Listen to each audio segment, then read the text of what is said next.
Hey guys, I have an update on my dad. I'm actually just going to read this. It's on my teleprompter because this is too hard to explain off the cuff, so I wrote it out. This summer's been exceedingly difficult. Dad was in an ICU suffering from pneumonia and sepsis after dealing with a host of neurological issues this summer that we believe stem from CIRS, which is chronic inflammatory response syndrome due to decades of mold exposure. We don't have a better explanation for his neurological symptoms at the moment other than spiritual attacks.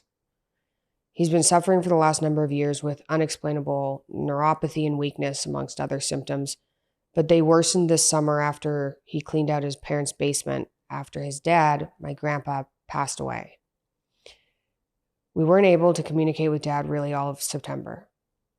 During the end of the pneumonia, he was diagnosed with critical illness polyneuropathy, which we're hoping is critical illness myopathy, which is bad enough.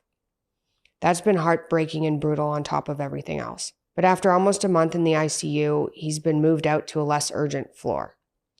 Praise God for that. We're still in the midst of this, but now we're seeing improvements daily.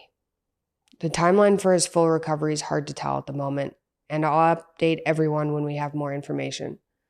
My family's asking for prayers. Like I said, this summer's been exceedingly difficult and terrifying.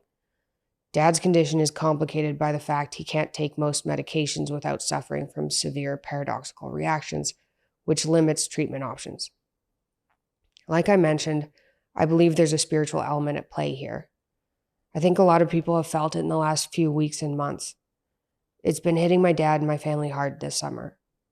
In August, the day Dad was brought to a hospital by ambulance, my newborn Audrey was also brought to a hospital by ambulance within hours of each other. It was unbelievable. This was the second time this summer we had brought Audrey to the hospital after she almost died from near heart failure at 6 weeks old. That is exceedingly rare, and they couldn't find a cause for. She was diagnosed with idiopathic pulmonary hypertension, which seems to have resolved, praise God. But it's not something that happens. This was late July after Dad and I recorded some episodes of the call-in show together.